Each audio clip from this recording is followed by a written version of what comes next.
Welcome back to my YouTube channel बच्चों। One shot revision series में हम आज ऑल्टरनेटिंग करंट को डिस्कस करने जा रहे हैं। तो जितने भी इसमें टॉपिक्स हैं, स्टार्टिंग फ्रॉम ऑल्टरनेटिंग करंट का definition, RMS value, peak value, reactance क्या होता है, इंपेडेंस क्या होता है, various AC circuits, power factor, wattless current और इलेक्ट्रिकल इंस्ट्रूमेंट्स में ट्रांसफॉर्मर और एसी जनरेटर, ये सारी चीज़ें इस सेशन में हमने डिस्कस करनी है।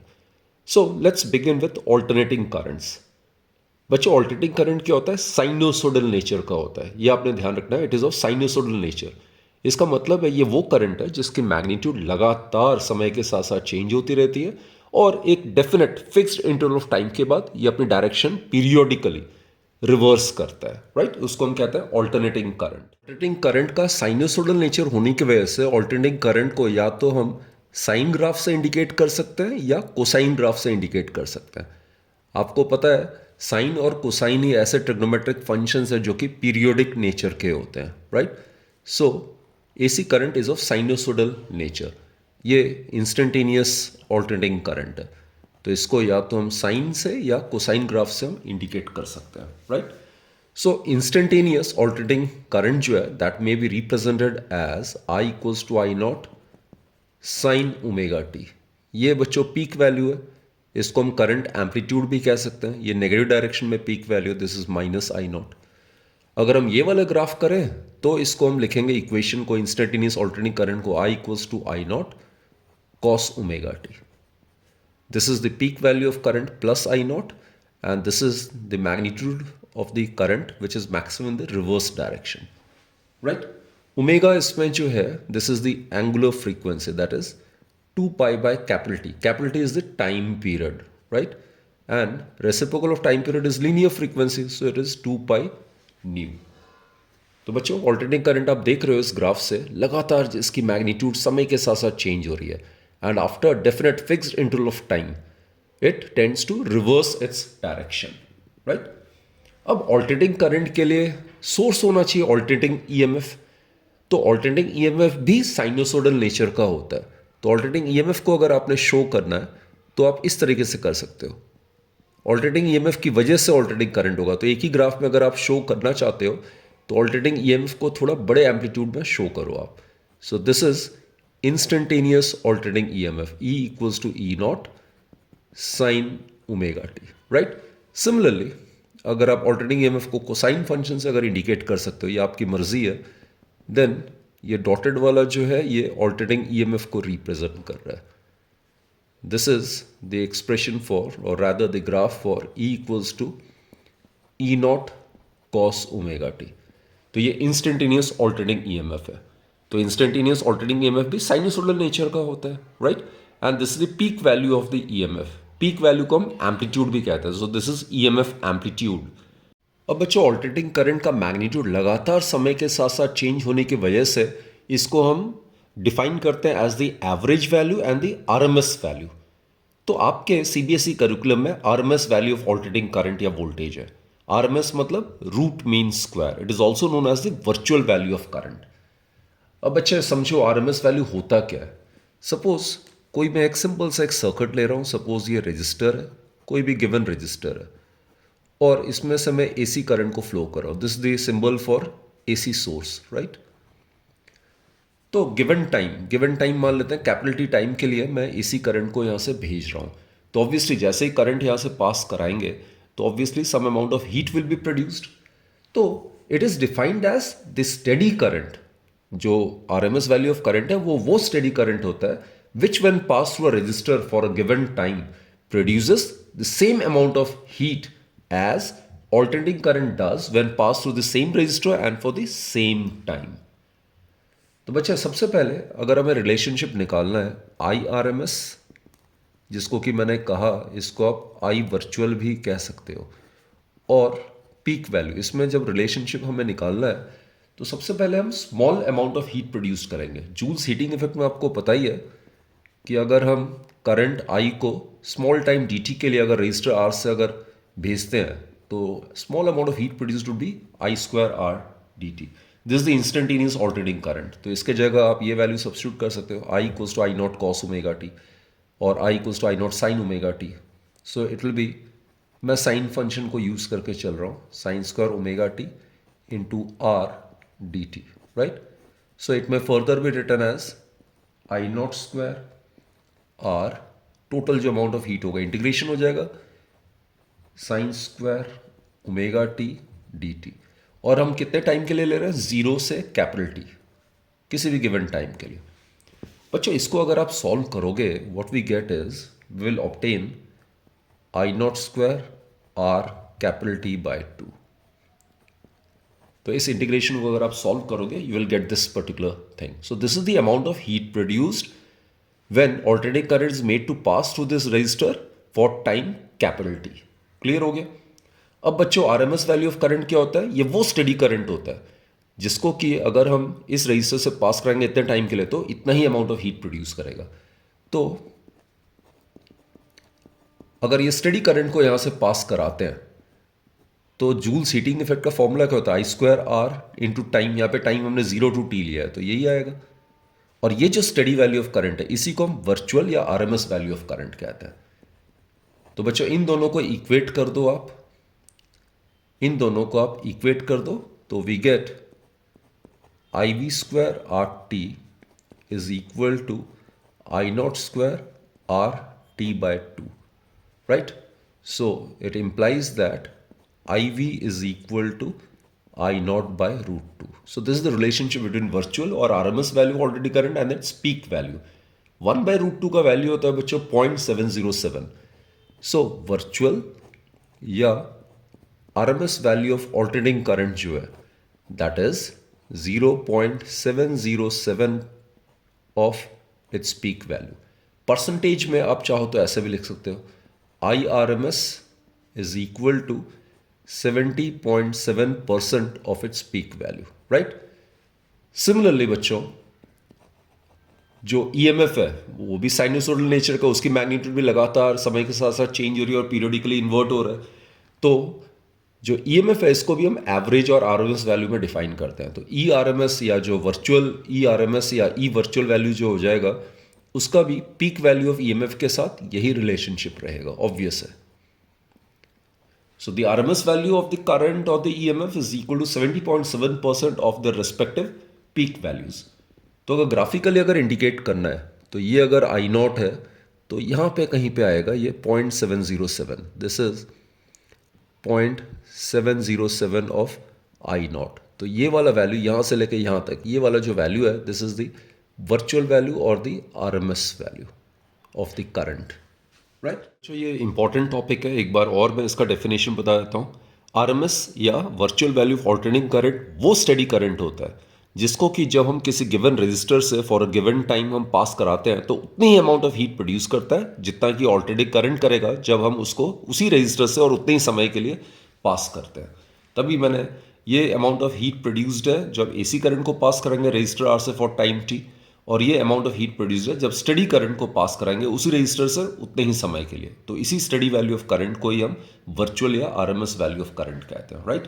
तो इन दोनों को इक्वेट करके तो आई वी और आई नॉट के बीच में रिलेशनशिप आ जाता है। नाउ नेक्स्ट बच्चों हम करेंगे रिएक्टेंस, इंपेडेंस। अब एसी सर्किट्स अलग अलग होता है। AC circuit can comprise of only register, तो उस केस में जो सर्किट रेजिस्टेंस ऑफर करता है, ऑपोजिशन ऑफर करता है towards the flow of current, उसको नॉर्मली हम रेजिस्टेंस कहते हैं। It is as you are aware the ohmic resistance, right. It is the resistance और the opposition offered by the vibrating ions of the conductor towards the movement of free electrons. और reactance होता है बच्चों जब capacitor या inductor जब AC circuit में connect होता है तो वो कुछ रेजिस्टेंस ऑफर करता है करंट के फ्लो को। तो resistance offered by an inductor that is omega L, इसको हम इंडक्टिव रिएक्टेंस कहते हैं। It is known as inductive reactance. ये रेजिस्टेंस ऑफर करता है inductor to the flow of current. Omega L की जगह आप 2 पाई न्यू एल लिख सकते हो। तो फ्रीक्वेंसी के ये डायरेक्टली प्रोपोर्शनल है। और बच्चे अगर डीसी है, डीसी में फ्रीक्वेंसी 0 होता है तो एक्सएल भी 0 हो जाएगा। तो इंडक्टर जो है वो डीसी करंट को इजी पाथ ऑफर करता है या कोई भी रेजिस्टेंस ऑफर नहीं करता है। उसी तरीके से अगर एसी सर्किट में सिर्फ कैपेसिटर है तो जितना रेजिस्टेंस कैपेसिटर एसी सर्किट को प्रोवाइड करता है उसको हम कैपेसिटिव रिएक्टेंस कहते हैं, और इसका फॉर्मूला होता है 1/ω/C। It is known as capacitive reactance. तो इनका भी ऐसा यूनिट ओम ही होगा। इस केस में ओमेगा अगेन 2 पाई न्यू होता है, तो it can be written as 1/2 pi nu C. तो एक्सी जो है फ्रीक्वेंसी के इन्वर्सली प्रोपोर्शनल है। तो डीसी के केस में फ्रीक्वेंसी जीरो होगा तो एक्सी विल बिकम इनफाइनाइट। तो कैपेसिटर आपको पता ही है स्टेडी स्टेट कंडीशन में जब फुल्ली चार्ज होता है then it completely blocks the flow of DC current और it offers infinite resistance to the flow of DC current. So the resistance offered by an inductor or a capacitor to the flow of current is known as reactance, inductive reactance and capacitive reactance respectively. अब बच्चों जो circuit elements होते हैं, एक से ज़्यादा अगर circuit elements किसी एसी सर्किट में कनेक्टेड है, जैसे एल आर इंडक्टर और कैपेसिटर, या इंडक्टर और रेजिस्टर, और एल सी या सी आर कैपेसिटर रेजिस्टर, या एल सी आर सर्किट, तो जब एक से ज़्यादा सर्किट एलिमेंट्स सीरीज में कनेक्टेड होता है तो नेट जो resistance offered by the grouping of the circuit elements है that is known as impedance. तो आगे हम डिस्कस करेंगे impedance of the L R circuit, impedance of the C R circuit, impedance of the L C R circuit. So they are the basically opposition offered by the combination of the circuit elements to the flow of current.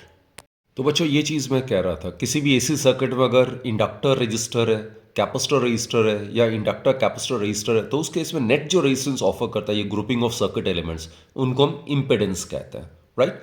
So this the impedance of the L R circuit, this the impedance of the C R circuit and this the impedance of the L C R circuit. तो reactance and impedance they depend upon the frequency of the AC source. जो resistance होता है that is independent of the frequency of the AC source. अब बच्चे LCR circuit आपके syllabus में, और उसके लिए फेज डिफरेंस जो है वो जानना बड़ा ज़रूरी है हर एक इंडिविजुअल सर्किट्स में, वो हम आगे चल के करेंगे. फिलहाल एलसीआर सर्किट मतलब इंडक्टर कनेक्टेड है, दिस इज द इंडक्टर, ये कैपेसिटर है और ये रजिस्टर है, right. These are the three things connected और ये सीरीज में कनेक्टेड है so that same current किसी भी इंस्टेंट में तीनों सर्किट एलिमेंट से फ्लो कर रहा है and it is connected to some AC source like this. अब बच्चे इसमें कुछ फंडामेंटल फैक्ट्स आपको पता होना चाहिए. This is L, this is C, this is R. तीनों में करंट जो है वो सेम है, राइट. करंट के लिए हम इसको ऐसे डिनोट करते हैं, दिस इज करंट. सपोज ये फेजर डायग्राम में बना रहा हूं तीनों के केस में. रजिस्टर में आपको पता है जो इसके अक्रॉस जो वोल्टेज होगा that is in phase with the current, तो ये वी आर हो जाएगा. Potential drop across the resistor, the current are in the same phase. Capacitor के केस में बच्चों जो करंट होता है वो लीड करता है वोल्टेज को. So this is the voltage across the capacitor V C. It lags behind the current by phase angle of π/2. While on the other hand, in the case of an inductor, जो voltage होता है inductor के across that leads the current by phase angle of π/2. तो ये fundamental facts आपको पता होना चाहिए. इंडिविजुअल सर्किट्स में ये आप लोगों ने किया होगा.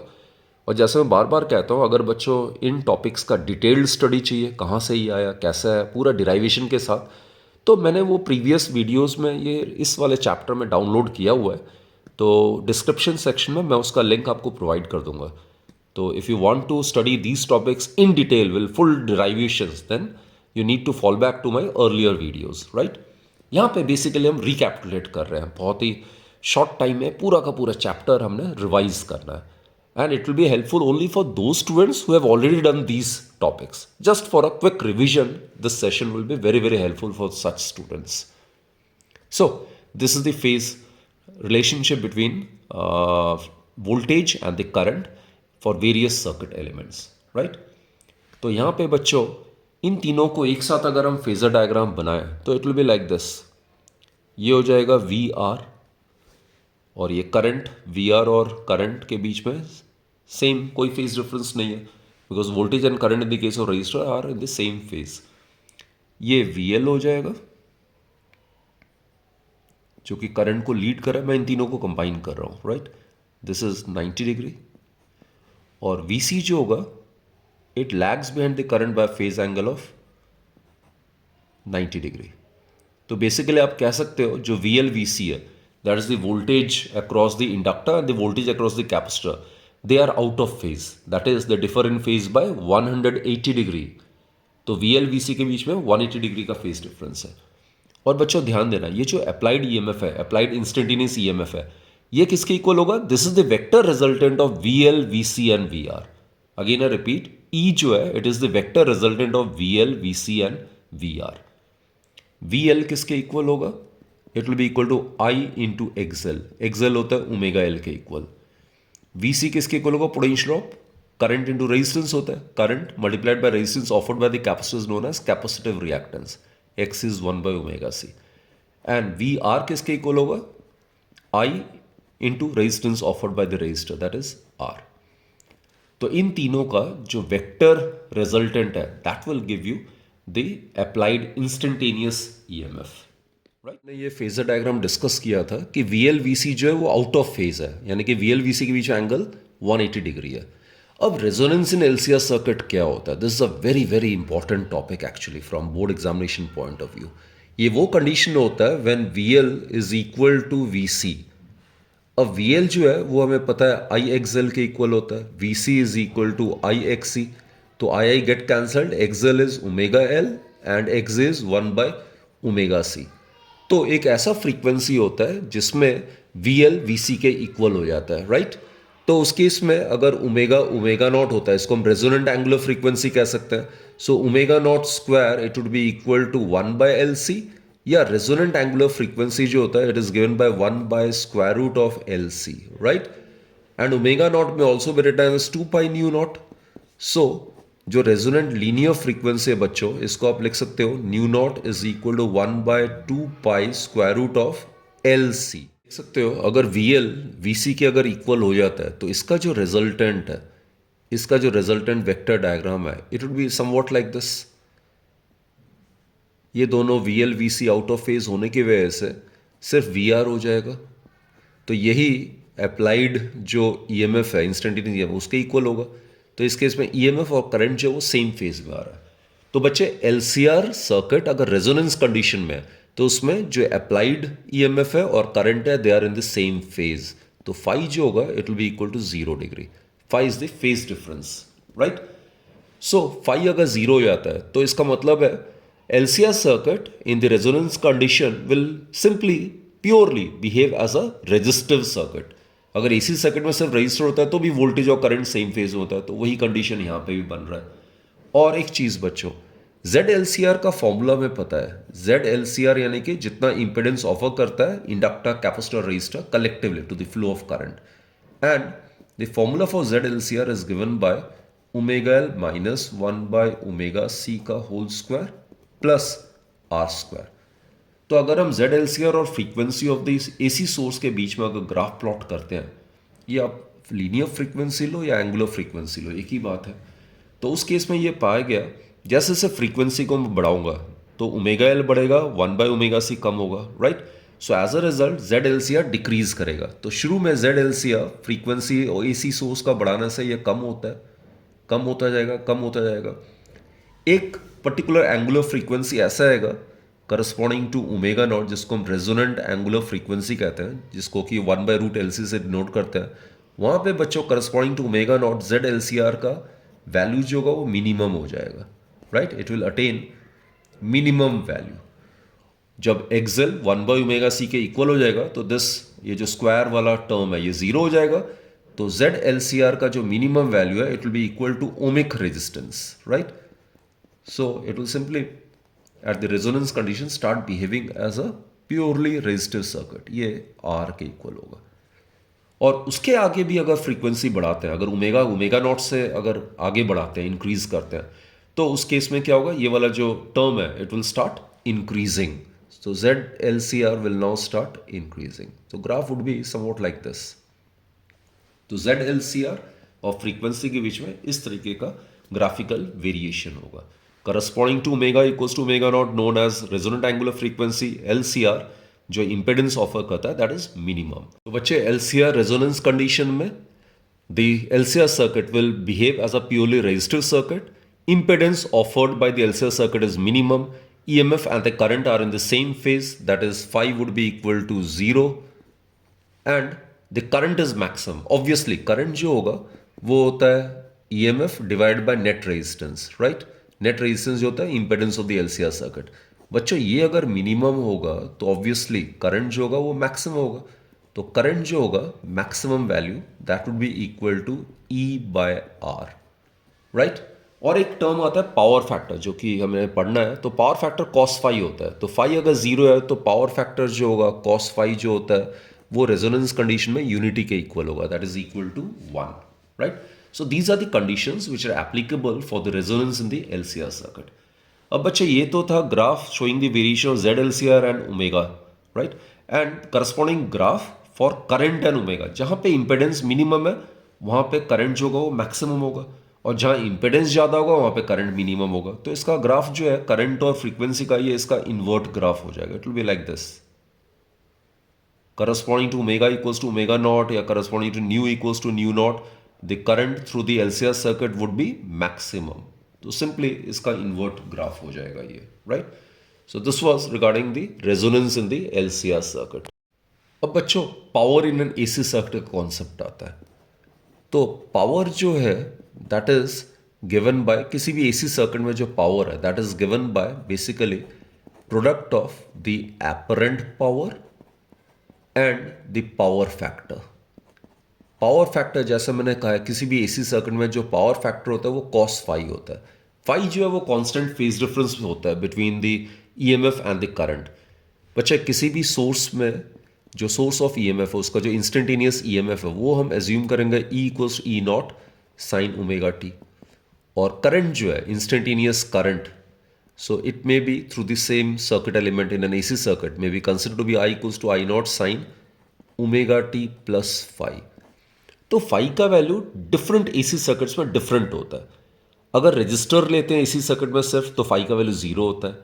LCR रेजोनेंस कंडीशन में भी phi का वैल्यू जीरो होता है क्योंकि LCR रेजोनेंस सर्किट जो है वो प्योरली रेजिस्टिव सर्किट की तरह बिहेव करता है.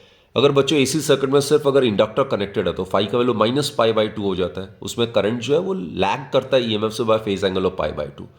और अगर कैपेसिटर की बात करते हैं सिर्फ AC सर्किट में तो उसमें करंट लीड करता है EMF को bye phase angle of pi by two, तो उसमें phi का value plus pi by two हो जाएगा. तो phi जो है that is the constant phase difference between the EMF and the current. तो जो पावर होता है ट्रू पावर या एवरेज वैल्यू ऑफ पावर या इसको हम ट्रू वैल्यू ऑफ पावर कह सकते हैं, true power that is given bye apparent power. apparent power होता है ERMS, this is the virtual value of EMF multiplied by the virtual value of current multiplied by power factor, that is cos phi. So this is the formula for the true or the average power of an AC circuit. EI, this is the apparent power which is equal to the product of the apparent or the virtual EMF and the apparent or the virtual current. And this term cos phi is known as the power factor of an AC circuit. Next आता है बच्चे wattless current. अब ये नाम से clear है, what is the SI unit of power? तो powerless current यानी कि वो करंट का कंपोनेंट जो कि पावर डिसिपेशन में कंट्रीब्यूट नहीं करता है, राइट? इसको हम आइडल करंट भी कहते हैं, IDLE. आइडल मतलब lazy current, contributing nothing towards the power dissipation. तो इसके लिए बच्चों जैसे मैंने कहा था फाई जो है वो कांस्टेंट फेज डिफरेंस है between the EMF and the current. तो किसी भी AC सर्किट के लिए मान लेते हैं फाई कांस्टेंट फेज डिफरेंस और ये फेजर डायग्राम है. तो E इंस्टेंटेनियस या वर्चुअल वैल्यू ऑफ EMF है, I virtual value of current है. एक्चुअली आप ध्यान रखना बच्चों AC के केस में जैसे मैंने कहा है AC EMF हो AC करंट हो हमेशा उसकी मैग्नीट्यूड लगातार समय के साथ साथ चेंज होती रहती है, राइट? तो नॉर्मली जो ट्रू वैल्यू के सबसे करीब होता है that is considered with the RMS और द एपरेंट और द वर्चुअल वैल्यू. तो अगर हम कहते हैं हमारे घर में 220 वोल्ट आ रहा है AC, तो 220 क्या होगा? RMS वैल्यू होगा. क्लियर? अगर मैं कहता हूँ 5 एम्पियर करंट जो है AC करंट वो आ रहा है इस वायर से, वो हम रिसीव कर रहे हैं, तो इसका मतलब वो 5 एम्पियर पीक वैल्यू नहीं है, वो that is the RMS value. Peak value के लिए हम उसको √2 से मल्टीप्लाई करेंगे because of the relationship between the virtual and the peak value, right? Anyways coming back to this topic wattless current, जो I है इसको मैं दो कंपोनेंट में रिजॉल्व कर सकता हूँ. ये जो कंपोनेंट है अलोंग द EMF ये वाला हो जाएगा I cos phi, राइट? और दूसरा जो परपेंडिकुलर कंपोनेंट है perpendicular to E, this component would be I sine phi. अब बच्चों समझो जरा, ये वाला पावर का फॉर्मूला है, तो पावर के केस में I consider I sine phi component, तो ई आई के जगह, ये जो करंट के जगह मैं ये वाला कंपोनेंट कंसिडर कर रहा हूं आई साइन फाई। और आगे कॉस फाई है, कॉस फाई किसके बीच में एंगल है, ई और आई के बीच में। यहां पे फाई किसके बीच में एंगल होगा, ई और आई साइन फाई के बीच में।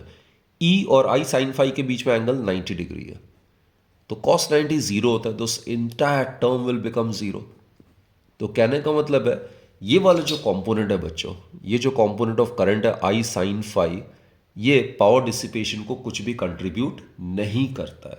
इसीलिए इस कंपोनेंट ऑफ करंट को, यानी कि आई साइन फाई को ही हम वॉटलेस करंट कहते हैं, because it contributes nothing towards the power loss in an AC circuit.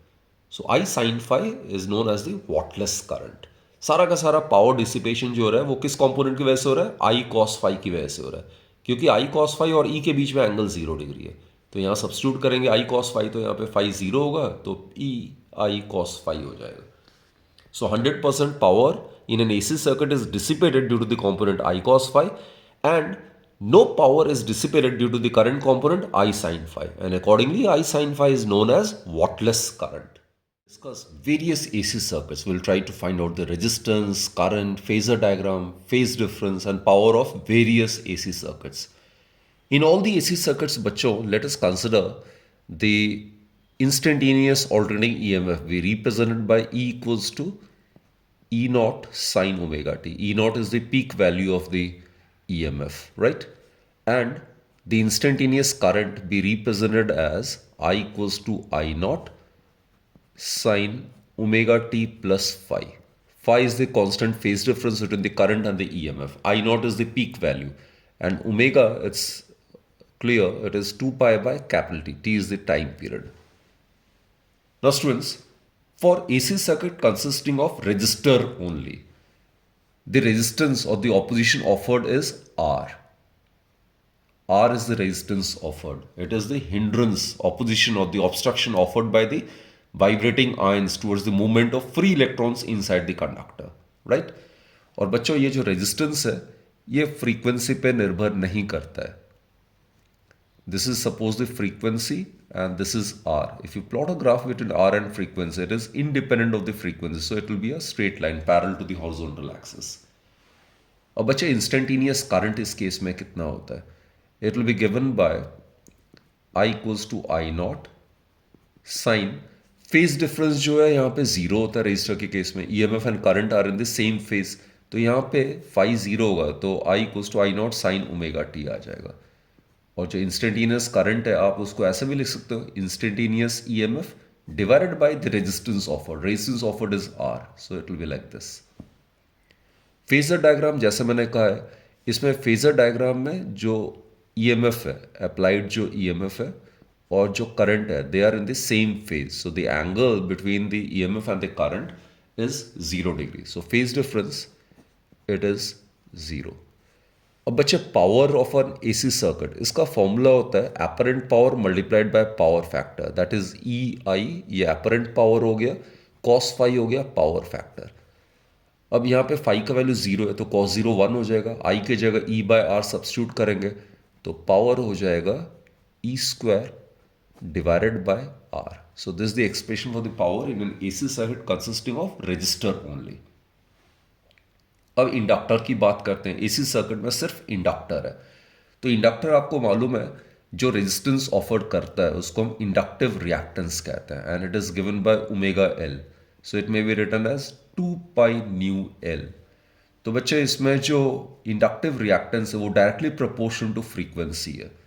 तो अगर हम ग्राफ प्लॉट करते हैं एक्सेल और न्यू के बीच में, this is XL represented with the Y axis and nu represented along the x-axis. So it will be a straight line passing to the origin.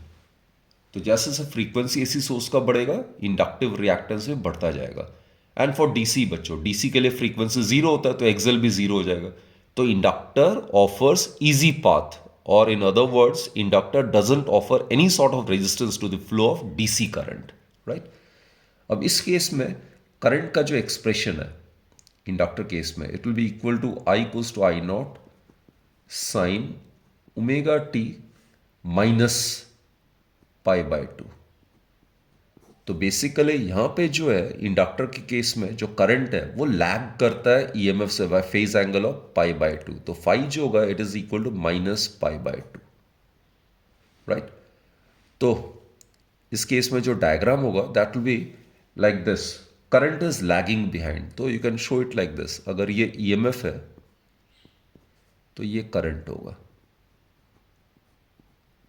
तो ईएमएफ या तो करंट को लीड करता है by phase angle of pi by to, या कह सकते हो करंट जो है वो ईएमएफ से लैग करता है by phase angle of pi by two, right? तो बच्चों पावर इस केस में क्या होगा, cos minus pi by 2, cos being an even function, it will be equal to cos pi by 2 which will be equal to 0. So power dissipation जो होता है inductor में दैट इज जीरो। ये एक बहुत ही इंपॉर्टेंट सा कॉन्सेप्ट है। तो इसीलिए एसी सर्किट को, एसी करंट को रेगुलेट करने के लिए हम इंडक्टर यूज करते हैं, क्योंकि inductor can be use to regulate AC current without any power dissipation या with very very low power dissipation. तो एनर्जी लॉस जो है इंडक्टर को यूज करके अगर एसी करंट को रेगुलेट करते हैं तो काफी एनर्जी लॉस कम होता है, right? Now next case is AC circuit comprising of capacitor only. Capacitor जितना रेजिस्टेंस ऑफर करता है उसको हम कैपेसिटिव रिएक्टेंस कहते हैं and it is given by 1 by omega C. So it is 1 by 2 pi nu C. आप देख ही सकते हो जो कैपेसिटिव रिएक्टेंस है वो इन्वर्सली प्रोपोर्शनल टू फ्रीक्वेंसी है। तो बच्चों इसका अगर हम ग्राफ बनाते हैं एक्स सी और न्यू के बीच में अगर हम ग्राफ प्लॉट करते हैं तो it will be a hyperbolic curve like this, inversely proportional है। और डीसी की अगर बात करते हैं, डीसी की फ्रीक्वेंसी जीरो होती है तो 1 by zero will become infinite. तो एक्सी इन्फिनिटी हो जाएगा डीसी करंट के लिए। इसका मतलब है कैपेसिटर जब स्टेडी स्टेट कंडीशन में होता है यानी कि फुल्ली चार्ज होता है तो डीसी करंट को वो इनफाइनाइट रेजिस्टेंस ऑफर करता है या डीसी करंट को पूरी तरह से ब्लॉक करता है। और इसमें कैपेसिटर अगर होता है एसी सर्किट में सिर्फ, तो उसमें करंट जो है वो लीड करता है by phase angle of pi by two. तो करंट का जो इंस्टेंटेनियस एक्सप्रेशन है it would be equal to omega T plus pi by two. और करंट का इंस्टेंटेनियस वैल्यू इसको आप ऐसे भी लिख सकते हो, EMF divided by net resistance offered XC. तो पिछले वाले में मैं लिखना भूल गया था, इसमें भी आप लिख सकते हो ईएमएफ, ये तो सभी के लिए सेम ही है, and resistance offered by the inductor is XL, right?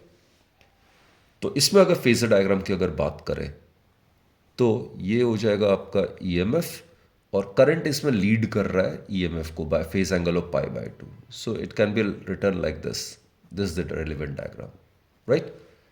तो इस केस में फाई जो है this is general expression for the current and current is leading the EMF bye phase angle of pi by to, so it will B plus pi by two. तो इस case में भी power कितना हो जाएगा, zero हो जाएगा क्योंकि cos 90 इज जीरो। तो पावर फैक्टर जो है वो रजिस्टर में 1 होता है, इंडक्टर और कैपेसिटर में 0 होता है। तो बच्चों एसी करंट को रेगुलेट करने के लिए हम या तो इंडक्टर यूज करते हैं या कैपेसिटर यूज करते हैं।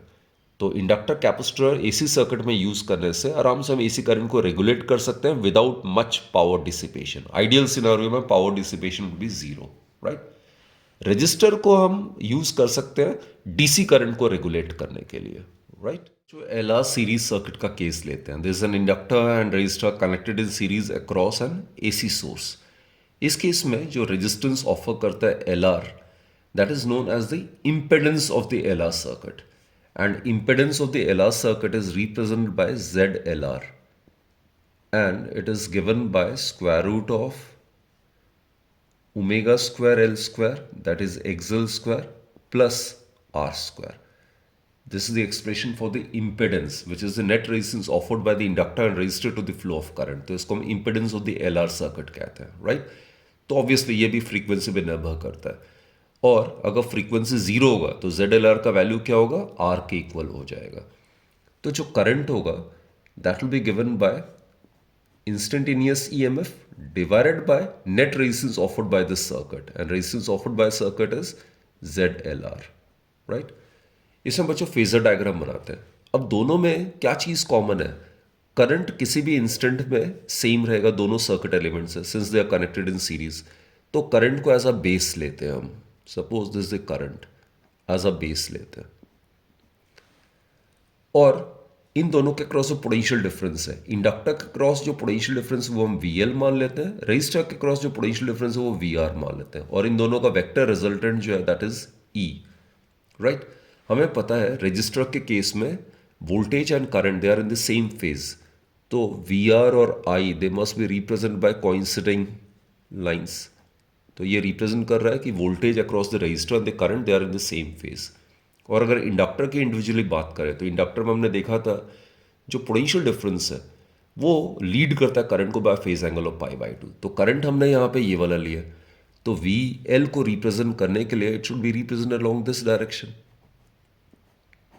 जो कि करंट को लीड कर रहा है बाय फेज एंगल ऑफ π/2।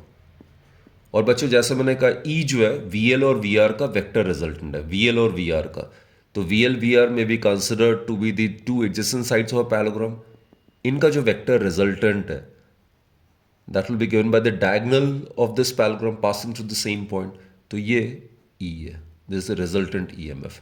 तो आप फेजर डायग्राम में देख रहे हो LR सीरीज सर्किट में EMF जो है वो करंट I को लीड करता है by phase angle phi, and tan phi it will be given by ये right angle triangle, it will be given perpendicular by base, parallelogram में opposite sides are equal, so it will be VL by VR।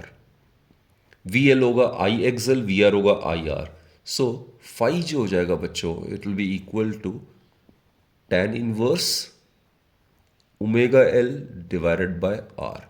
so this is the phase difference between the current and the voltage। so in the LR circuit the EMF leads the current I by phase angle phi given by tan inverse omega L by R। right, और बच्चों इसमें power क्या आ जाएगा, अब check करो, this is the general expression E I cos phi। I की जगह आप लिख सकते हो E by ZLR, ZLR का वैल्यू ये होता है, और cos phi हो जाएगा बेस ओवर हाइपोटेन्यूज। राइट, तो अगर आप ट्राइंगल वाले कॉन्सेप्ट अगर करते हो, this is a triangle, suppose tan phi इतना आ रहा है, तो इसका मतलब है ये हो जाएगा आपका XL, ये अगर phi मानते हैं ये R हो जाएगा, और हाइपोटेन्यूज हो जाएगा square root of XL square plus R square. तो इस ट्राइंगल वाले कॉन्सेप्ट से आप cos phi का वैल्यू निकाल सकते हो। तो substituting the value of E I and cos phi from this triangle, what we get is will get E square R divided by ZLR square. अब ZLR स्क्वायर करेंगे तो ये स्क्वायर रूट हट जाएगा, तो will be left with omega square L square plus R square. So this the expression for the power of a series LR circuit। right, now students let's check for this one CR circuit। CR में ये capacitor है और ये resistor है, both are connected in series across an alternating source of EMF। Series में तो दोनों circuit element के थ्रू करंट कांस्टेंट होगा, इसके क्रॉस जो पोटेंशियल डिफरेंस है वो VC मान लेते हैं, और रेजिस्टर के क्रॉस जो पोटेंशियल डिफरेंस है वो VR मान लेते हैं। Right, this the resistor and this the capacitor. तो बच्चे जो कैपेसिटर रेजिस्टर जब सीरीज में कनेक्ट होता है वो जितना नेट रेजिस्टेंस ऑफर करता है उसको हम कहते हैं impedance of the CR circuit, and it is given by square root of XG square plus R square. XG is 1 by omega C, तो उसका स्क्वायर हो जाएगा 1 by omega square C square plus R square. किसी वक्त जो instantaneous current है that will be given by instantaneous EMF divided by net resistance offered by the CR circuit, which is the impedance of the CR circuit। अब phasor diagram की बात आती है, जैसे रजिस्टर के केस में मैंने बताया ये करंट और वोल्टेज सेम फेज में होता है, तो they will be represent bye coinciding lines. The potential of across the register is VR। अब कैपेसिटर का केस अगर लेते हैं, this is the case of a capacitor. यहाँ पे आप देख रहे हो EMF जो होता है वो करंट से लैग करता है, तो करंट दोनों सर्किट एलिमेंट सेम होने की वजह से इसको as a reference as a base माना हुआ है। तो इसमें VC को रिप्रेजेंट करना है तो उसको आपने इस तरीके से डिनोट करना है, this is VC। So this clearly indicates that the voltage across the capacitor lags behind the current by phase angle of π/2। और ये जो EMF है सोर्स का रिजल्टेंट, ये क्या है, VC VR का वेक्टर रिजल्टेंट है। तो वी सी वी आर को अगर मैं एडजेसेंट साइड्स और पैराग्राम्स अगर रिप्रेजेंट करता हूँ, जैसे इस डायग्राम में मैंने शो किया हुआ है, तो वी सी वी आर का जो वेक्टर रिजल्टेंट है that will be given by the diagonal of this parallelogram. तो ये अप्लाइड ईएमएफ है, ये करंट है। तो इस डायग्राम से बिल्कुल क्लियर हो रहा है बच्चों कि सी आर सीरीज सर्किट में ईएमएफ जो है वो करंट से लैग करता है by phase angle of phi, and that is given by tan phi. It would be equal to perpendicular by base, so VC by VR. VC होता है I into XC, VR होता है IR, I get cancel तो XC by R आ जाएगा। तो phi आप लिख सकते हो tan इनवर्स XC के जगह आप लिख सकते हो 1 बाय ओमेगा C, ये न्यूमरेटर में आ जाएगा, divided by R. So in the case of CR series circuit, the EMF lags behind the current by phase angle phi given by tan inverse 1 by omega C by R. Right? Again, ये triangle वाले property से आप cos phi का value denote कर सकते हो या निकाल सकते हो। I का वैल्यू सब्स्टिट्यूट करो यहाँ से, तो पावर जो है CR सीरीज सर्किट में ये आ जाएगा E square R divided by Z C R का होल स्क्वायर। तो ये स्क्वायर रूट हट जाएगा, so will be left with 1 by omega square C square plus R square. So this the expression for the power. जो LCR circuit में, LCR series circuit में तीन case आता है, V L greater than V C, V L less than V C और V L equals to V C, जो कि resonance condition है। तो पहला करते हैं V L is greater than V C. तो यहाँ पे जो इम्पेडेंस आता है Z L C R, it is given by square root of XL minus XC, यानी कि इसको आप लिख सकते हो omega L minus 1 by omega C का whole square plus R square. This is the impedance of the LCR circuit. Net resistance offered by the inductor, capacitor and the resistor to the flow of current, right? और इसका अगर आप graph plot करते हो ZLCR और frequency के बीच में, तो बच्चों एक ऐसी फ्रीक्वेंसी आएगी जिसमें एक्सएल एक्सी के इक्वल हो जाता है, तो वहाँ पे इम्पेडेंस मिनिमम होता है। सो ये मिनिमम वैल्यू है। तो इस तरीके का ग्राफ आप ऑब्टेन करोगे। जेड मिनिमम का वैल्यू जो होता है वो Z L C R minimum value जो होता है दैट इज आर, ये रेजिस्टेंस, ओमिक रेजिस्टेंस। अच्छा, करंट किसी भी इंस्टेंट में, इंस्टेंटेनियस करंट किसके इक्वल होता है? Instantaneous EMF over net resistance offered. Net resistance offered by the Z L C R circuit is ZLCR, impedance of the LCR circuit. Phasor diagram इस particular case में अगर हम करते हैं तो बच्चों देखो ये करंट है, रेजिस्टर के केस में वोल्टेज और करंट सेम फेज में होता है, तो ये VR हो गया। L जो है इंडक्टर केस में वोल्टेज लीड करता है करंट को bye phase angle of pi by 2। Capacitor के केस में वोल्टेज करंट से लैग करता है by phase difference of pi by 2, right? और यहाँ पे VL ग्रेटर देन VC है, तो VL जो है it is greater then VC, तो रिजल्टेंट हो जाएगा VL minus VC along the direction of VL। So this will be the resultant, this is VL minus VC, right? तो again जो इसमें जो रिजल्टेंट EMF होगा इस सर्किट में, इस कंडीशन में, that will be given by the vector resultant of VL minus VC and VR. So these can be considered to be the two adjacent sides of a parallelogram. So their resultant is this one. ये हो जाएगा resultant EMF। तो ये lead करता है by phase angle phi. तो LCR circuit में जब VL VC से बड़ा है या XL XC से बड़ा है, तो उस केस में EMF करंट को लीड करता है by phase angle phi, given by tan inverse phi जो होगा it will be given by tan inverse, ये आ जाएगा परपेंडिकुलर बाय बेस, तो करंट करंट कैंसिल आउट हो जाएगा, this will be omega L minus 1 by omega C divided by R, right? और बच्चों पावर, यहाँ पे ये फॉर्मूला अगर सब्स्टिट्यूट करते हो आई कॉस फाई का, अगेन ट्राइंगल वाले प्रॉपर्टी से आप निकाल सकते हो tan फाई का वैल्यू या कॉस फाई का, तो it will be equal to E square R divided by जितना इंपेडेंस ऑफर करा उसका whole square. So what we get is omega L minus 1 by omega C का whole square plus R square. This the expression for the power. Power always याद रखना E square R divide by impedance का square, that's it. अब V L less than V C का case करते हैं, तो इस केस में भी इम्पेडेंस तो सेम ही रहेगा बच्चों। ये आ जाएगा वी सी इज ग्रेटर, तो you can write it as 1/ωc minus omega L का whole square plus R square. तो बेसिकली कोई फर्क नहीं पड़ेगा, a minus B whole square is equal to B minus A whole square, so no change at all. So we are dealing with the case when XL is less than XC, right? That is omega L is less than 1/ωc. तो impedance ये आ गया, instantaneous जो current होगा that as I've told you it will be instantaneous EMF divided by net impedance offered by the LCR circuit. So this is ZLCR.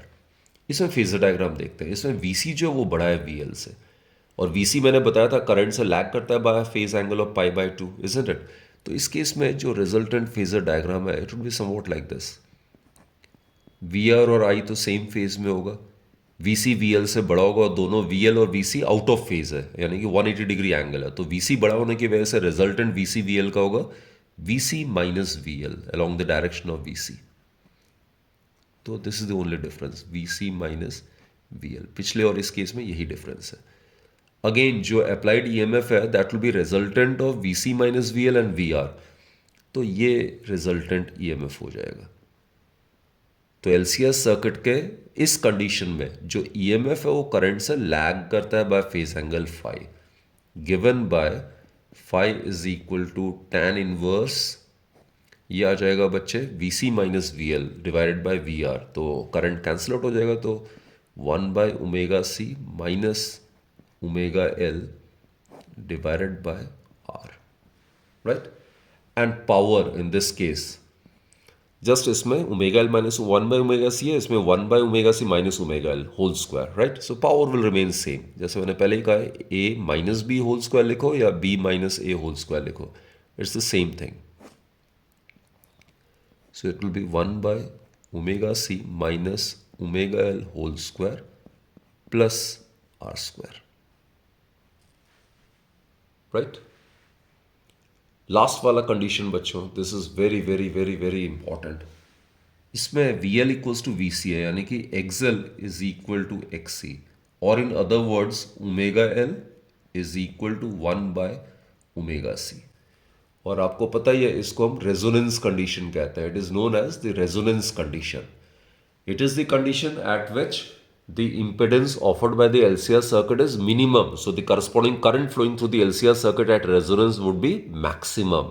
इसमें power factor जो होता है वो 1 होता है, क्योंकि ये प्योरली रेजिस्टिव सर्किट की तरह बिहेव करता है। तो VL जब VC के इक्वल होगा, XL जब 1/ωc के इक्वल होगा, आप चेक कर सकते हो, ये टर्म 0 हो जाएगा, तो ZLCR का मिनिमम वैल्यू हो जाएगा। तो ZLCR का जो मिनिमम वैल्यू है that would be equal to the ohmic resistance। तो करंट इस केस में वही होगा जो सिंपली AC सर्किट में सिर्फ जो रेजिस्टर होता है उसके कारण था। तो current would be equal to simply E/R।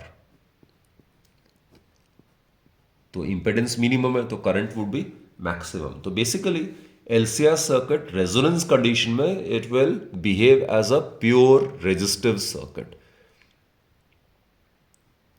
तो इसमें VL और VC आपको पता ही है आउट ऑफ फेज है, यानी कि दोनों के बीच एंगल 180 डिग्री है। तो both if the magnitude are equal they will cancel out, so will be left with this only. तो VR ही यही रिजल्टेंट होगा, राइट? तो देख लो आप फेजर डायग्राम, सिर्फ AC सर्किट में जब R है और LCR सर्किट में रेजोनेंस कंडीशन दोनों बिल्कुल आइडेंटिकल है, राइट? तो इसमें EMF and current are in the same phase, तो φ 0 हो जाएगा। तो जो पावर फैक्टर होता है रेजोनेंस कंडीशन में LCR सर्किट का, ये किसके इक्वल हो जाएगा? यूनिटी के इक्वल होगा, दैट इज 1।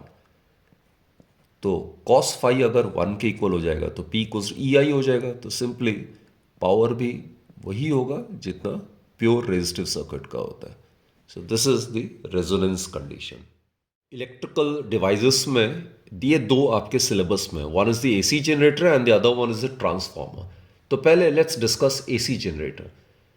बच्चे अगेन ये जो टर्म है जनरेटर, ये एक मिसनोमर, ये कोई चीज़ जनरेट नहीं करता, ये सिर्फ एनर्जी को ट्रांसफॉर्म करता है from one form into another form. तो कोई भी डिवाइस आता है तो सबसे पहले उसका इंट्रो आपने लिखना है। तो इंट्रो में क्या लिखोगे? ये एक ऐसा इलेक्ट्रिक डिवाइस है which converts mechanical energy into electrical energy in the form of alternating current, right.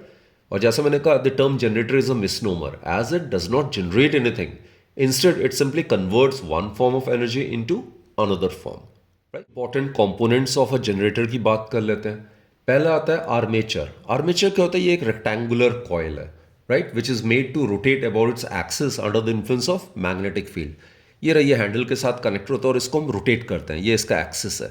तो मान लेते हैं इसको इस डायरेक्शन में रोटेट कर रहे हैं, तो ये जो रेक्टेंगुलर कॉइल है जिसमें नंबर ऑफ टर्न्स हो सकता है, तो ABCD, this is known as an armature, right. It is made to rotate about its axis under the influence of strong magnetic field. और वो स्ट्रॉन्ग मैग्नेटिक फील्ड का कोई सोर्स होगा तो उसको हम फील्ड मैग्नेट कहते हैं। These are the permanent magnets. Suppose ये नॉर्थ पोल है, ये साउथ पोल है, right. So this is the magnet. इसको मैं ड्रॉ कर देता हूं थोड़ा सा। So this will indicate the field magnet, right. This is the field magnet. तो फील्ड मैग्नेट क्या हो जाएगा? It acts as a source of strong magnetic field. ये radial magnetic field basically provide करता है। फिर स्लिप रिंग्स होता है। बच्चे एसी जनरेटर में स्लिप रिंग्स लगता है, और वैसे तो डीसी जनरेटर आपके सिलेबस में नहीं, लेकिन डीसी जनरेटर में स्प्लिट लगता है, SPLIT, स्प्लिट। एसी में slip rings, 2 slip rings use करता है। एक स्लिप रिंग ऐसे होगा, ओवर हियर, यहाँ पे कहीं कनेक्टेड होगा, और दूसरा स्लिप रिंग आगे ऐसे कनेक्टेड होता है, like this. These are the 2 slip rings. तो एसी जनरेटर में बच्चों जरूर ध्यान रखना, स्लिप रिंग्स हम यूज। ये जो है ये लीड्स होते हैं, these are the leads of the armature. एक लीड जो है एक स्लिप रिंग से कनेक्ट होता है, और दूसरा वाला लीड दूसरे वाले स्लिप रिंग से कनेक्ट होता है, राइट। और ये आगे जाके हैंडल में जाता है, जिसको कि रोटेट करते हैं, जिससे आर्मेचर जो है it is made to rotate under the influence of strong magnetic field about its axis, right. और यहां पे बच्चे, यहां पे कार्बन या मेटलिक ब्रशेस होता है, लाइक दिस। तो जैसे ये रिंग मूव करता है, आर्मेचर जैसे रोटेट करेगा एक्सिस के अबाउट, तो ये स्लिप रिंग्स भी इसी कॉमन एक्सिस के अबाउट रोटेट करेगा। तो ये जो स्लिप रिंग्स होता है, ये एक तरीके से रोटेट करेगा along with the rotation of the armature। और ये जो कार्बन ब्रशेस है, they always keep themselves pressed against the rotating rings। तो ये मूवेबल कॉन्टैक्ट प्रोवाइड करता है, और ये लोड रजिस्टर होता है। जब करंट प्रोड्यूस होगा तो यहां से जब जाएगा, देन यहाँ पे अगर बल्ब रखेंगे, it will start glowing, right, indicating the conversion of mechanical energy into electrical energy, which in turn will get convert to light energy. Working में फटाफट से समझा देता हूँ, क्योंकि ये 5 मार्क्स कैटेगरी में आ सकता है। ये आर्मेचर है, right. These are the 2 rings, ये R1 R2 मान लेते हैं। और कौन सा रिंग्स है? स्लिप रिंग्स है। और ये कार्बन या मेटलिक ब्रशेस है, this is B1, this is B2, और ये लोड रेजिस्टेंस है RL। मान लेते हैं ये वाला पॉइंट suppose x मान लेते हैं, and suppose this point is y। Initially, the position of the armature is as shown in the figure. Now, it is rotated about its axis। ये axis है, और इसको मान लेते हैं हम clockwise rotate कर रहे हैं with angular speed of omega, which is 2 pi by capital T, right? तो इसको जैसे हम रोटेट करेंगे under the influence of magnetic field, तो क्या होगा बच्चे? ओमेगा का value, I mean theta omega T होता है। सो due to the continuous change in the orientation of the coil, the angle between the magnetic field and the area vector will keep changing with time। So due to that, magnetic flux linked with the armature will change, and accordingly current will get induced। और वही current जो है इसके across जब जाएगा तो वो output के फॉर्म में हमें मिलेगा, right. This is the load resistor. So मैंने आपको बताया था कि मैग्नेटिक फ्लक्स जो होता है बच्चों, ध्यान देना, मैग्नेटिक फ्लक्स अगर इसमें n नंबर ऑफ टर्न्स है, it is given bye NBA cos omega T. अब समय के साथ साथ ये फैक्टर चेंज हो रहा है cos ओमेगा टी, तो accordingly magnetic flux will also keep changing, isn't it? So with the continuous change in the rotation of the armature, the magnetic flux linked with this coil will change, and according to the phenomenon of electromagnetic induction, an induced EMF or current will get produced। तो इसका जो generator का जो principal है वो यही है कि जब कभी भी हम आर्मेचर को अबाउट एन एक्सिस रोटेट करते हैं under the influence of magnetic field, then it will produce induced current, right. So it is basically based on the phenomena of electromagnetic induction. अब बच्चे देखते हैं, इसको मैं इस तरीके से रोटेट कर रहा हूं। So what I mean to say is that ये जो आर्म लेते हैं, आर्म AB को कंसिडर करते हैं, इसमें ये मोशन ऑफ द कंडक्टर ऊपर की तरफ है, ये नॉर्थ पोल साउथ पोल है, तो मैग्नेटिक फील्ड की डायरेक्शन इस तरफ है, ये दोनों परपेंडिकुलर है। तो अगर हम Fleming's right hand rule use करते हैं, यही रूल है बच्चे, एम बी आई याद करो, this is um motion of the conductor जो कि अपवर्ड की तरफ है, ये मैग्नेटिक फील्ड है, और ये जो सेंट्रल फिंगर है ये करंट जो इंड्यूस हो रहा है उसकी डायरेक्शन को रिप्रेजेंट करता है। तो ए बी आर्म में इस रूल को अप्लाई करो और देखो इंड्यूस करंट की डायरेक्शन क्या होगी, it will be from A to B, right, it will be from A to B. So this the direction of the induced current, ये मैं स्मॉल आई से डिनोट कर रहा हूं। तो इसको कंप्लीट करते हैं। ये जो लीड है, एक लीड इसके साथ कनेक्टेड है, तो इस रिंग बी R1 से होता हुआ ये यहां से कनेक्टेड है, तो इस तरीके से सर्किट कंप्लीट होगा लाइक दिस। और ये जो दूसरा लीड है ये R2 से कनेक्टेड है, तो यहां से कनेक्ट हो, ये मूवल कॉन्टैक्ट प्रोवाइड करेगा, so that's it, circuit gets completed. So at this orientation of the coil, the current, induce current through the load resistor is directed from X to Y, right, X से लेके Y की तरफ जा रहा है ये current. Understood बच्चों? अब इसका दूसरा हाफ देखते हैं। ये जो आर्मेचर है ये ऐसे करके रोटेट होके दूसरी तरफ आ जाता है, that is after capital T/2 हम डिस्कस कर रहे हैं। तो बच्चे ये जो आर्म ए बी है वो अब यहां पे आ जाएगा, और ये जो सी डी आर्म है वो यहां आ जाएगा। तो बच्चों ये था एट t इक्वल्स टू 0, ये है at t equals to T/2। So orientation पूरा चेंज हो जाएगा लाइक दिस। तो इस केस में अब देखो पोजीशन जो है, ए बी जो आर्म था वो R1 से कनेक्टेड है, ये ए बी जो है that is connected to R1 ring से, एंड सी डी आर्म जो है वो परमानेंटली कनेक्टेड है R2 से। तो ये रहा, ये सी डी जो है it is permanently connected to R2, right, orientation change हो गया। तो यहाँ पे लगातार हम हैंडल को रोटेट करते जा रहे हैं, तो लगातार ये आर्मेचर जो है वो क्लॉकवाइज रोटेट हो रहा है अपने एक्सेस के अबाउट। तो इस केस में आर्म सी डी का मोशन जो होगा वो इंडिकेट करेंगे इन द अपवर्ड डायरेक्शन, और magnetic field to north to south ही होगा लाइक दिस। तो अगेन यहाँ पे अगर Fleming's right hand rule apply करते हैं तो इंड्यूस करंट की डायरेक्शन आएगी D to C like this. तो यहाँ अगर सर्किट कंप्लीट करने की कोशिश करते हैं लाइक दिस, तो यहाँ पे देखो ये वाला रिंग R1 B1 से कनेक्टेड है लाइक दिस, तो यहाँ पे इस तरीके से करंट की डायरेक्शन होगी इंड्यूस करंट की, और ये B2 R2 से कनेक्टेड है, R2 is connected to the lead of the armature of the arm C D. तो कहने का मतलब ओरिएंटेशन जब जैसे 180 डिग्री से चेंज हुआ तो क्या करंट की डायरेक्शन भी चेंज हो गई? In this orientation the direction of the current so obtained through the load resistance from X to Y, and after 180 degree the current induced current so obtained through the load resistance is from Y to X, यानी कि after every constant interval of time capital T/2 the direction of the current is changing, isn't it? So it is of alternating nature. इसको बच्चों आप mathematically भी justify कर सकते हो।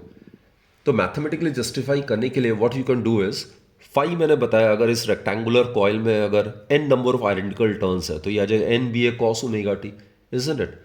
अब इस केस में इंड्यूस्ड ईएमएफ जो होता है that is given by minus d phi by D t, isn't it? तो इसको अगर हम डिफ्रेंशिएट करते हैं what we get is minus N B A cos omega t का डिफ्रेंसिएशन होता है minus sine omega t into differentiation of omega t, so that will give us omega, so it will be equal to minus minus will get cancelled, so we'll get n b a omega sin omega t। so ये जो term है बच्चों इसको हम EMF amplitude कहते हैं, this में भी written as equals to E naught sine omega t. तो ये जो इंड्यूस्ड EMF है उसका ये पीक वैल्यू है या एम्पलीट्यूड है EMF जो ऑब्टेन्ड का। So we have proved mathematically that the EMF so induced is of sinusoidal nature, और ये आर्मेचर अगर R रेजिस्टेंस ऑफर करेगा तो इंस्टेंटेनियस करंट किसके इक्वल हो जाएगा, E by R, so it would be E naught by R sine omega T, और I equals to I naught sine omega t. तो हमने ये मैथमेटिकली प्रूफ कर दिया जो करंट हम ऑब्टेन कर लोड रजिस्टर के across it is of sinusoidal nature, that is it is alternating current. So this is N AC generator which is converting mechanical energy into electrical energy in the form of alternating current. Here I naught is the peak value of current, or it is the current amplitude. It is E naught by R, and E naught is NBA omega divided by resistance offered by the coil. को मैं दोबारा से elaborate करता हूँ, right. तो अगर हम इसका साइड से अगर देखें तो जस्ट हमें ए डी नज़र आएगा। अब ये थीटा है क्या? Cos omega t. तो basically this is the axis about which this armature is rotated under the influence of magnetic field, right. तो फाई आपको पता है क्या होता है, it is given by the scalar product of magnetic field and area vector. तो ये तो मैग्नेटिक फील्ड की डायरेक्शन होगी north to south. A area vector, ये आर्मेचर है, इसका एरिया वेक्टर क्या होगा? Perpendicular to the surface, this is the area vector. तो ये जो एंगल है दिस इज थीटा। क्लियर बच्चों? So dot A, B dot A, the angle between the magnetic field and the area vector is theta. So theta is the angle which the normal to the plane of the coil makes with the direction of magnetic field. तो बच्चों जैसे ही ये armature rotate होगा तो theta का value लगातार change होगा। Theta का वैल्यू लगातार चेंज होगा तो magnetic flux linked with this coil will change continuously, and according to the phenomena of electromagnetic induction induced EMF and induced current is produced which is of sinusoidal nature. तो इसको graphically भी हम discuss कर लेते हैं। तो ये अलग अलग ओरिएंटेशन है बच्चों। इनिशियली मान लेते हैं t इक्वल्स टू 0 पे आर्मेचर इस तरीके से, ये पूरा मैंने 3D डायग्राम नहीं बनाया मैंने, जस्ट आप इसी लाइन से इंडिकेट कर सकते हो। तो लगातार हम इसको ऐसे क्लॉकवाइज रोटेट करते जाएंगे ये with the help of the handle. So this armature is rotated under the influence of magnetic field, right? These are the different orientations. ये t equals to 0 पे है तो ये क्या हो जाएगा? ये t by 4, capital T time period ले लेते हैं। टाइम पीरियड मतलब time taken to complete one rotation, तो ये हाफ हो जाएगा t by 2। ये हो जाएगा बच्चों 3t by 4, और ये वाला टाइम हो जाएगा फुल टाइम पीरियड। दोबारा से ये अपने ओरिजिनल ओरिएंटेशन पे आ गया तो कैपिटल टी। तो ये अलग अलग ओरिएंटेशन है। इस पोजीशन में बच्चों जो एरिया वेक्टर और मैग्नेटिक फील्ड है दोनों के बीच में एंगल 0 है। तो अगर मैं इंड्यूस्ड ईएमएफ को अगर मैं प्लॉट करता हूँ टाइम के साथ, तो इंड्यूस्ड ईएमएफ क्या रहा है? E equals to E naught sine omega t. तो यहाँ पे थीटा जो है मैग्नेटिक फील्ड और एरिया वेक्टर के बीच में एंगल जो है 0 है। साइन 0 0 होता है, तो here the induced EMF would be 0। इस वाले ओरिएंटेशन बच्चों जो एंगल है एरिया वेक्टर को मैग्नेटिक फील्ड का इट इज 90 डिग्री, तो साइन 90 वुड बी मैक्सिमम, तो E would be equal to E naught. अगर मैं ये E नॉट मानता हूं, so this is the point इसके corresponding. Then again at T by 2, this is at T by 2, again the angle between the magnetic field and the area vector would be 0, so EMF would be 0। इस case में orientation बिल्कुल reverse हो गया। इसमें ये कितना आएगा? 90 degree area vector हो जाएगा और ये मैग्नेटिक फील्ड की direction, so reverse direction maximum होगा। So this is minus E naught, and again at this orientation the angle between the magnetic field it's always directed from left to right. मैंने यहाँ north और south माना, तो it's always directed from north to south, right. तो magnetic field की direction इस तरफ है, एरिया वेक्टर भी इस तरफ है, तो एंगल 0 होगा। तो again induced EMF at this point is 0।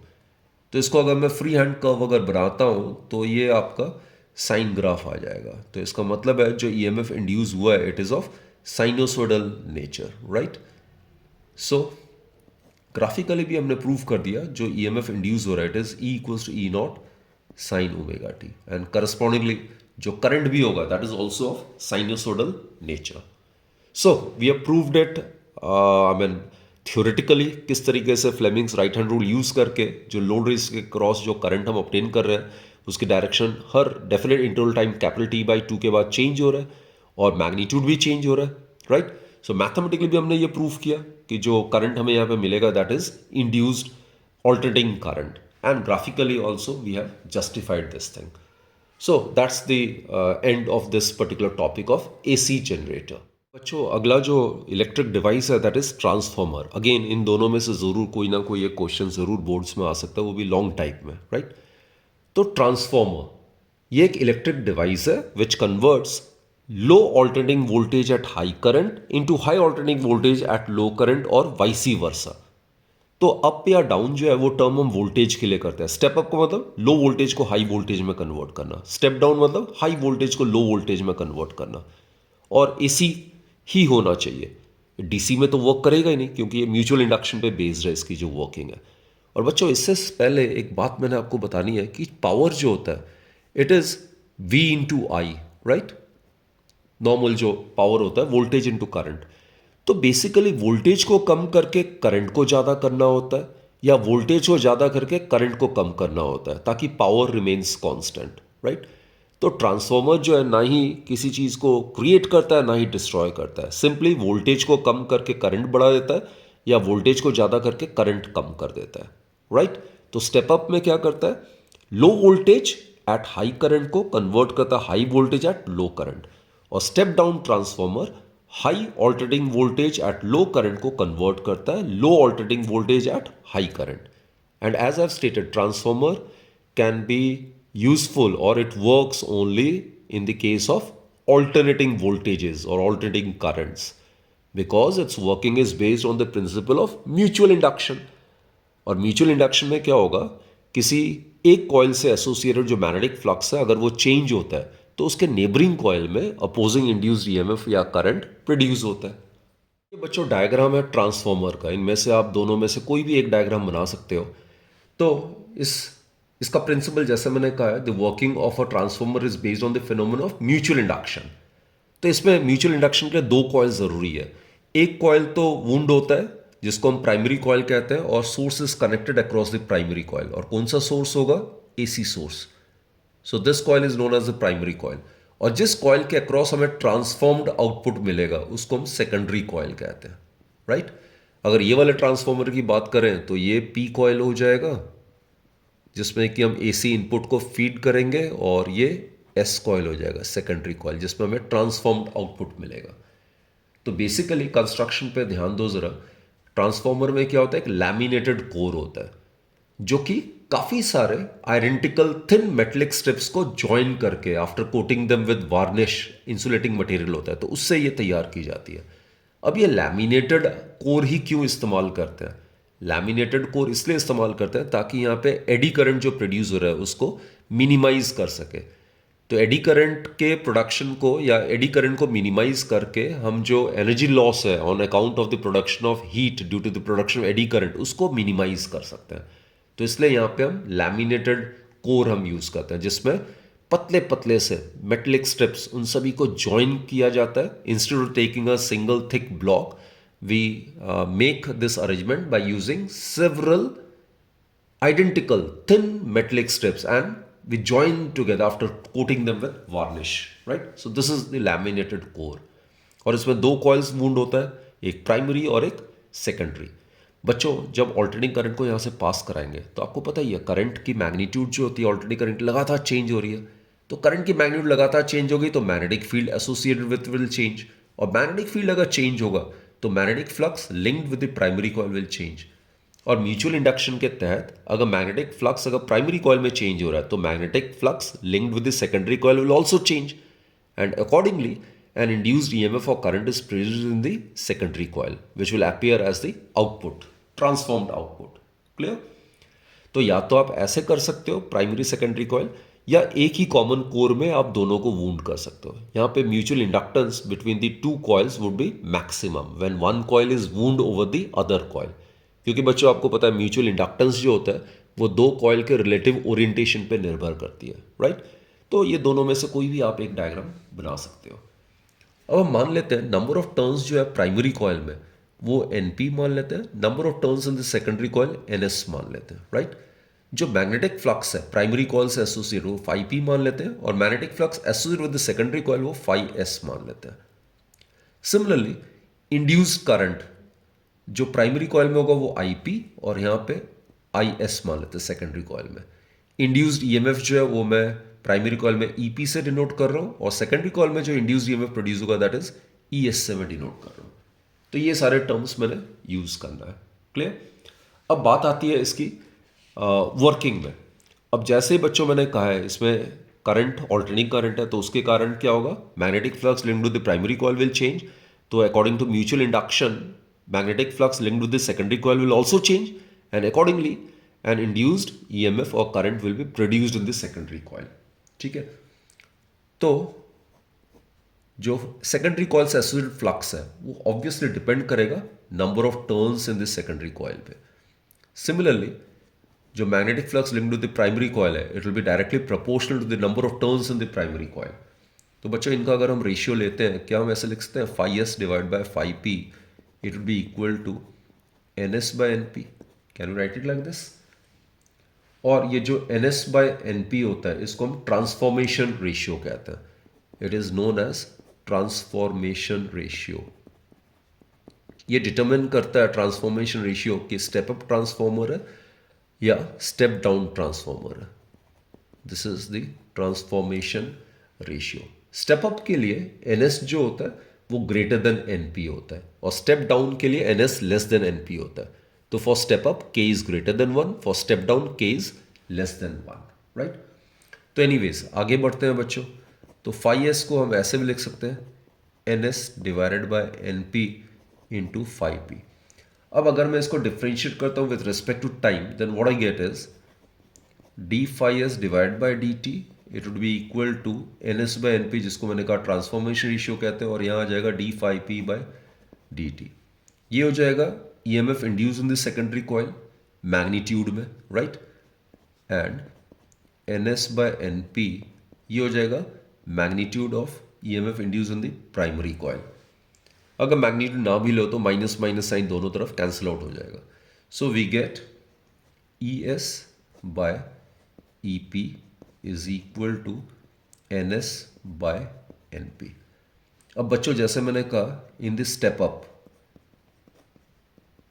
Up में क्या होता है,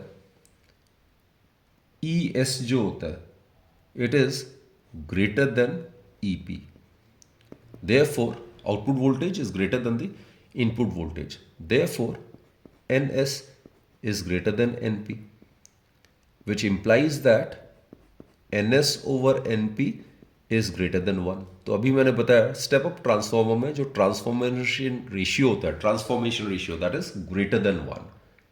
while on the other hand अगर स्टेप डाउन की बात करता है बिल्कुल इसका उल्टा इफेक्ट होगा। स्टेप डाउन में क्या करता है, ये high voltage at low current को low voltage at high current में कन्वर्ट करता है, isn't it? So step up में ई एस जो होगा वो लेस देन ई पी होगा। This the input voltage is greater, output voltage is smaller. तो इस केस में N S would be less than N P, which implies that N S over N P is less than 1। तो step down transformer में जो transformation ratio है that is less than 1। Transformer की efficiency की बात करें, वैसे तो हमेशा किसी भी डिवाइस की एफिशिएंसी 100% नहीं हो सकती, but ideally if the transformer is considered to be 100% efficient, अगर ये 100% एफिशिएंट है तो क्या होगा, जो इंस्टेंटेनियस आउटपुट पावर है it should be equal to instantaneous input power, isn't it? तभी 100% efficiency हो सकता है, instantaneous input power। तो पावर का फॉर्मूला क्या होता है, voltage into current. So output power is E S I S, it would be equal to E P I P. तो किसी भी न्यूमेरिकल में अगर ट्रांसफॉर्मर की एफिशिएंसी अगर 100% दी हुई है तो we can make use of this particular formula. तो इन चारों में से कोई तीन चीज़ अगर दिया होगा तो चौथा आराम से हम इस फॉर्मूले से निकाल सकते हैं। So it can be written as E S by E P is equal to I P by I S. तो E M F and current they are inversely proportional. तो ये मैंने कहा करंट को कम करके वोल्टेज बढ़ा सकते हैं या वाइसी वर्सा कर सकते हैं, right. So this again a very very important formula. And बच्चों इन केस एफिशिएंसी अगर गिवन नहीं है, 100% नहीं है, तो उस केस में एफिशिएंसी जो होता है that is given bye instantaneous output power divide by instantaneous input power multiplied bye 100। तो आउटपुट पावर जैसे मैंने कहा ये होता है ई S I S, input power हो जाएगा voltage in the primary coil multiplied by current in the primary coil. तो ये हो जाएगा आउटपुट पावर, ये हो जाएगा इनपुट पावर। अगर परसेंटेज में करना है तो multiplied by 100। So this will give you the efficiency of a transformer. अब बच्चों transformer it suffers from the following losses. पहला आता है फ्लक्स लॉस। जैसे मैंने कहा है आपको कि परफेक्ट कपलिंग कभी भी नहीं हो सकती है, राइट। यानी कि जितना फ्लक्स प्राइमरी कॉइल से एसोसिएटेड है एग्जैक्टली उतना ही फ्लक्स सेकेंडरी कॉइल से कभी एसोसिएट नहीं हो सकता है। So there will be some sort of flux losses. So energy loss on account of this is known as flux loss. फिर बच्चे कॉपर लॉस आता है। It is basically the energy loss on account of the resistance offered by the primary and the secondary coil. Iron loss आता है। अब यहाँ पे मैंने बताया था कि लैमिनेटेड आयरन कोर से एडी करंट के प्रोडक्शन को मिनिमाइज कर सकते हैं, जिससे हीट जो प्रोड्यूस होता है तो वो भी एक तरीके से लॉस ही है, उसको मिनिमाइज कर सकते हैं लेकिन पूरी तरह से एलिमिनेट नहीं कर सकते। तो जो एनर्जी लॉस होता है on account of heat due to the production of eddy current, उसको हम आयरन लॉस कहते हैं। फिर जैसे एसी करंट को हम फ्लो कराते हैं तो इसमें जो कोर होता है वो वाइब्रेट करता है, तो उससे हमिंग साउंड प्रोड्यूस होता है। So some electrical energy is converted into sound energy, तो वहाँ पे भी इलेक्ट्रिकल एनर्जी वेस्टेज होता है। अब बच्चे लास्ट में ट्रांसफॉर्मर के लास्ट एक और कॉन्सेप्ट बड़ा इंपॉर्टेंट है, long distance electrical energy transmission. तो इसमें बेसिकली क्या होता है, जहाँ पावर स्टेशन होता है वहाँ पे इलेक्ट्रिसिटी जनरेट होता है और लोकेलिटी तक वो इलेक्ट्रिकल एनर्जी भेजने के लिए हम हाई वोल्टेज लो करंट पे ही इलेक्ट्रिकल एनर्जी को ट्रांसमिट किया जाता है। तो कहने का मतलब है पावर स्टेशन में जो ट्रांसफॉर्मर होगा that will B step up transformer. This is step up transformer. यहाँ पे वो वोल्टेज को बढ़ा देता है। ये जैसे number of turns in the primary coil आप डायग्राम में ही देख सकते हो, it is less then that of the number of turns in the secondary coil, right. तो यहाँ पे ट्रांसफॉर्मर रेशियो जो NS by NP है that is greater than 1, so this is step up transformer. ये वोल्टेज को बढ़ा देता है 44,000 वोल्ट, 22,000 वोल्ट, ये किसी पावर स्टेशन के आसपास जो ट्रांसफॉर्मर होगा that is step up transformer, voltage बढ़ा देता है। तो ये केबल वायर है, this is suppose cable wire through which the electrical energy is transmitted. So electrical energy क्या होता है, it is always transmitted eight high voltage. अगर वोल्टेज हाई होगा तो करंट लो होगा एंड लो करंट। बच्चों लो करंट पे ही इलेक्ट्रिकल एनर्जी को ट्रांसफर किया जाता है, क्योंकि आपको पता है जो अमाउंट ऑफ एनर्जी प्रोड्यूस होता है in the form of heat that is I²RT। ध्यान देना I²। करंट अगर ज़्यादा होगा तो tremendous amount of heat will be produced and most of the electrical energy will be wasted in the form of heat. तो हमेशा long distance energy transmission जब electrical energy का करना होता है it always takes place at high voltage and low current so as to minimise the energy loss, right. तो जैसे locality या किसी विलेज या टाउन में अगर आ जाता है तो वहाँ पे आसपास जो ट्रांसफॉर्मर लगे होते हैं वो क्या करता है, ये 22,000, 20,000 या 40,000 वोल्टेज को 220 वोल्ट AC में कन्वर्ट करता है। हमारे घर में जो वोल्टेज आता है AC voltage that is 220 volt 50 hertz, right. तो यहाँ पे जो होता है it is step down transformer. तो यहाँ पे ये प्राइमरी है, इसमें नंबर ऑफ टर्न्स ज़्यादा है और सेकेंडरी कॉइल में नंबर ऑफ टर्न्स कम है। और ये जो लाइन्स है ये इंडिकेट करता है these two coils are inductively coupled. So in this case step up transformer power station में, और जहाँ पे लोकेलिटी के पास जो ट्रांसफॉर्मर यूज करता है step down, it will convert it into 220 volt AC, जो कि हमारे घर में जितने भी इलेक्ट्रिकल अप्लायंसेस लगे होते हैं they all operate at 220 volt AC and 50 hertz, right. तो बच्चों I am very very sure कि ये सेशन आपने बहुत ज़्यादा गेन किया होगा। आपके जो भी कॉन्सेप्ट्स थे जो आपने डिटेल में किया था तो उसको एक बार दोबारा से रिवाइज करने में आपको ये सेशन ने ज़रूर मदद किया होगा। तो ज़रूर आप ढंग से पढ़ाई करो। आगे नेक्स्ट जो कैप्सूल है, नेक्स्ट जो वन शॉट रिवीजन सीरीज़ में अगला जो चैप्टर है वो भी मैं जल्दी यूट्यूब में अपलोड करूँगा। तो उससे पहले जितने भी चैप्टर्स मैंने अपलोड किया हुआ है प्लीज़ आप उनको ढंग से रिवाइज करो। बोर्ड एग्जाम्स के लिए बहुत ढंग से आप तैयारी करो, right. So wish you all a very very happy learning and I'm very sure you will all do very good in your exams, right? Best of luck बच्चों and keep watching my videos.